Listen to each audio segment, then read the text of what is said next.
and I just got done watching 2005's War of the Worlds, starring Tom Cruise, Dakota Fanning, Justin Chatwin and Tim Robbins. This one I originally saw at the cinema. I've seen it a couple of times since on DVD, and yeah. I could nitpick the shit out of this. Seriously, just everything that you see happen in this is just how, why, how some more. If this whole review I could spend just nitpicking everything, and I think that's why I'm going to keep it very basic. What I do recommend though is, if you get the chance, check out CinemaSins' Everything Wrong with War of the Worlds, because that pretty much covers everything I could bitch about this. But for those who don't know, it's a reimagining. Well, reimagining is not what it's a remake of the original movie of which was based on H.G. Wells's story of the same name, and it tells a story in this version of Tom Cruise's character Ray, who is the biggest douchebag dad of all, so cliche number one, who is, he needs to look after his kids, who include a rebellious, ignorant teenager who's constantly living on his, listening to his music, so cliche number two, and the cute but precocious little 10-year-old girl, played by Dakota Fanning. So there's you got your whole set cliche there, and you've got the mum who's pregnant by her new partner, who's going off with him to somewhere else and leaving the kids with the ex. And yeah, Ray is he's just, you know, he has no care for his kids, no concept of looking after them, and there's this storm that happens, and then all of a sudden these all across the globe there's news reports of lightning hitting the ground and mass lightning storms and that, and it happens where they're living in New York, I believe. I could be wrong, but somewhere in the suburbs.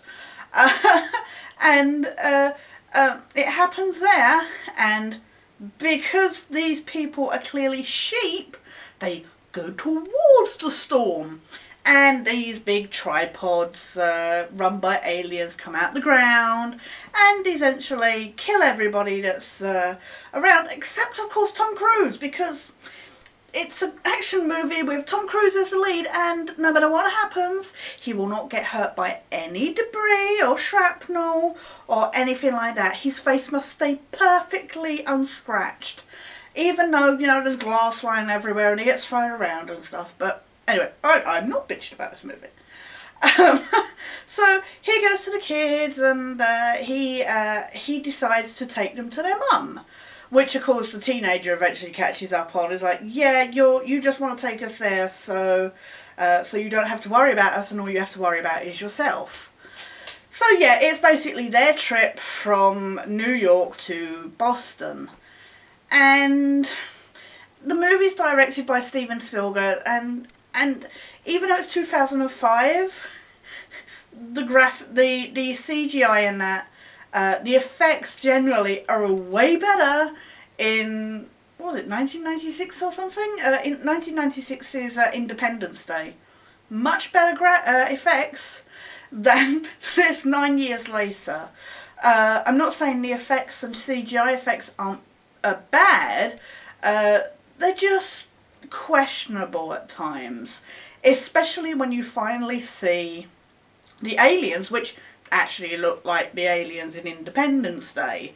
And actually, it's that whole scene. This movie is 1 hour 50 minutes long, but it could probably easily be like an hour and 30 and not have missed much, because there's this whole scene that Tim Robbins is in, and as I've stated before, I love Tim Robbins' acting. He's in this one scene and it's completely pointless. It serves no purpose. You could cut it out and it would not affect the movie one iota. So that makes me really sad, and I think the the only thing that scene serves is to show off these aliens, and it's tedious as a result. Um, but I'm saying all this, I'm putting everything down, but what do I think generally as a movie? It's okay to watch. If you're after something to kill time, something you don't have to think about too hard, and let's be honest, there's not much thought that's gone into this movie. It's okay to watch. If you are after a mindless action flick, this is it. Michael Bay has done much better, and it makes me feel dirty to say that, but I think Michael Bay has done, this feels very much like a Michael Bay film. And I think that's probably part of the problem. But it is watchable. It's just very, very, very flawed. And unfortunately, I'm starting to get tired of these Tom Cruise vehicles that are just there to make him look like this amazing godlike, being. I'm not saying Tom Cruise is bad at acting, but this movie particularly, he seems to really be struggling. There's a lot of the emotions and that he seems really wooden on, which is really bizarre because I've enjoyed him in so many other roles. But this particular one, there's a lot of times he's just sat there like, and I'm sure he's supposed to be conveying something.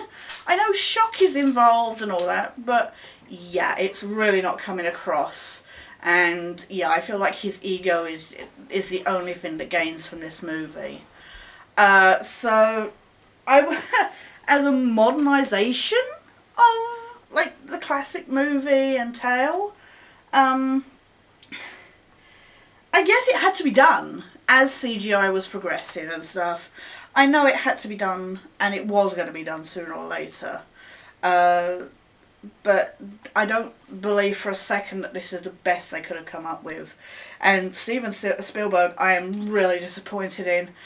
John Williams' score is okay, but certainly not his best. And what is the deal with the alien tripods using like the fucking Inception? It's just, it's not the worst movie out there by far. It is not a bad movie in that it's watchable. Like I say, it just has serious problems, and it's best not to think about it too much.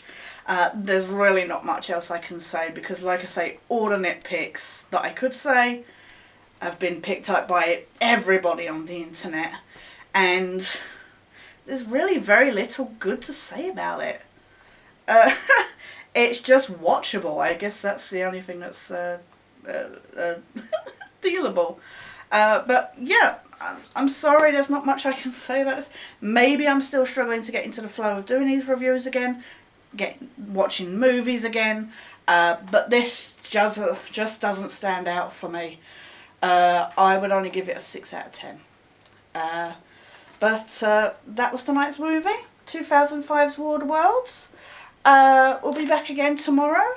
Please like and subscribe if you do like this. Please comment on this movie or even the original adaptations.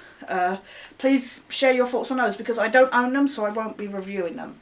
But please like, subscribe if you do. Please take care. For now though, this is Sketch. Unfortunately, signing out.